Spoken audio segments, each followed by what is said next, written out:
Esto siempre lo hago, yo soy parte del equipo de tuberculosis del Servicio de Salud Oriente, y cada vez que tenemos la oportunidad mostramos qué está pasando con las tasas para que no nos olvidemos. Lo que nos pasó en 2015, que por primera vez en muchos años, en más de 30 años de programa, las tasas de tuberculosis aumentaron.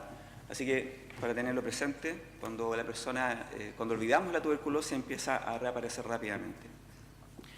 ¿Cuándo osciloscopía? Al tiro la primera pregunta. Bueno, siempre.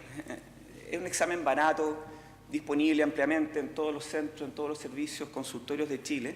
Y bueno, por supuesto que ante la sospecha de un paciente, que bueno, sabemos que los signos y síntomas de tuberculosis son súper inespecíficos, pero siempre hay algo, fiebre prolongada, tos de más de 2 semanas, etc.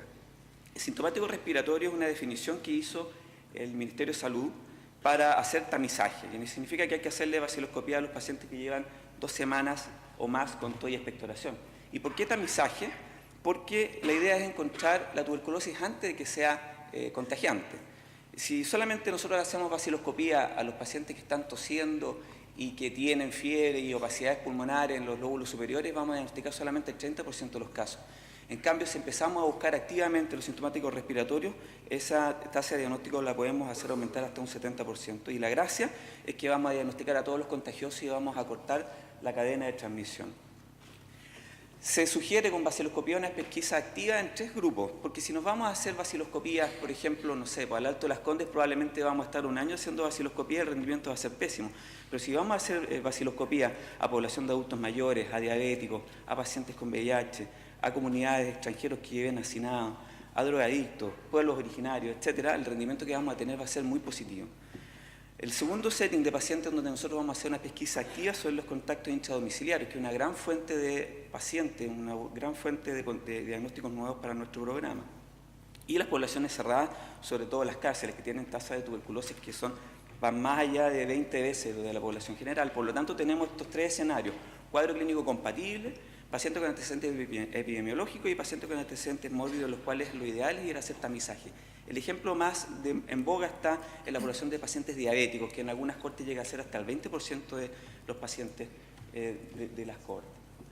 ¿Cuándo vaciloscopía en tuberculosis extrapulmonar sirve? Sí sirve por dos causas. Uno, porque un 20-30% de pacientes con un cultivo de COG puede tener un cultivo de COG positivo aún sin tener imágenes pulmonares. Este es un trabajo que se hizo viendo pacientes con radiografía de tórax normal, con una tuberculosis, por ejemplo, ganglionar, en los que se le hacían muestras de vaciloscopía de cultivo y se vio que en un 20-30% tenían los cultivos positivos. Y también es útil en extrapulmonar, sobre todo en niños, porque hay que buscar la fuente de contagio. ¿Quién contagió a ese niño? ¿Quién contagió a esa persona? ¿Está en el contexto del hogar todavía? ¿Cuándo PCR? Aquí me voy a referir solamente al GeneXpert. ¿Por qué? Porque es el método de PCR automatizado más extendido alrededor del mundo y en Chile muy presente hoy en día y a futuro más todavía, porque el Ministerio está programando la compra y distribución de estos aparatos de PCR en tiempo real para todos los servicios de salud. Bueno, se usan en dos settings: como método de diagnóstico de la enfermedad y como método rápido de diagnóstico de rifampicina, como ustedes tal vez saben. Aquí algunos rendimientos diagnósticos en pacientes con VIH, una sensibilidad del 80%. Hay que recordarse que los métodos bacteriológicos en pacientes con VIH tienen menos rendimiento. En tuberculosis en pacientes sin VIH, la sensibilidad que ustedes ven es del 89%, una vaciloscopía tiene una sensibilidad de alrededor del 60%, y la detección de resistencia a rifampicina, como ustedes ven ahí, una sensibilidad del 94%. ¿Cuándo no PCR? Pesquisa en pacientes con tuberculosis antes tratada, porque decía el doctor Silva anteriormente que este material genético, con estos aparatos nuevos de amplificación tan potentes, podemos estar amplificando tal vez fragmentos de tuberculosis que ya cumplió su rol patogénico. En control de tratamiento, por lo mismo, no se puede usar. En pacientes con pretest alto, esta es como una propuesta nuestra: pacientes con pretest alto y vaciloscopía negativa, o sea, lesiones cavitadas, lóbulos superiores, vaciloscopía negativa, seguimos buscando, hagamos una PCR. Paciente inmunocomprometido de todas maneras. En sospecha de resistencia, pacientes con zona endémica de TB resistente, hay partes donde el 40% de las tuberculosis son multidroga resistentes, pacientes que hay recaída o sospecha de fracaso, en donde la resistencia tiene mayor frecuencia, y pacientes sometidos a procedimientos invasivos. Nosotros, por regla, a los pacientes que van a broncoscopía y lavado, le hacemos PCR aparte de los métodos tradicionales. La OMS dice test inicial en pacientes con sospecha de MDR y en pacientes con VIH con sospecha de tuberculosis.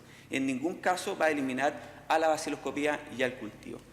¿Y cuándo IGRAS? Bueno, el IGRA es como un PPD mejorado, es como un PPD un poco más específico, la sensibilidad anda en verdad por ahí, bastante cercana.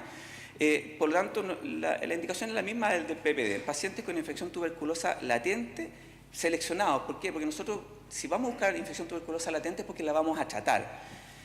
Y por lo tanto, son pacientes que tienen indicación de profilaxis.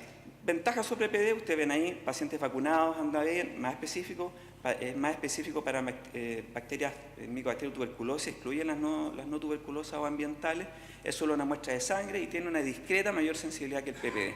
Las desventajas son el costo, la variabilidad en el manejo de las muestras, si uno agita o no agita la muestra, varía la sensibilidad del examen, pero la desventaja principal es que hay menos experiencia en la interpretación del resultado.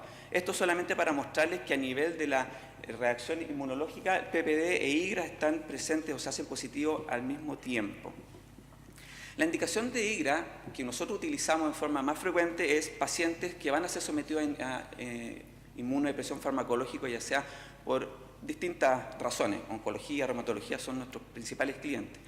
Entre ellos, el uso de anti-TNF, el uso de ciclofosfamida, por ejemplo, y el uso de medicamentos biológicos, que bueno, son los que están usando los reumatólogos y los mandan muchas veces a hacer el IGRA y después nos mandan a nosotros pacientes con el IGRA positivo. Este gráfico solamente para demostrarles que no es lo mismo usar anti-TNF como el adalimumab o el infliximab, que no está aquí en la gráfica, a usar otros como el rituximab, que tienen riesgos bastante menores de hacer una tuberculosis, de desarrollar una reactivación tuberculosa en los pacientes.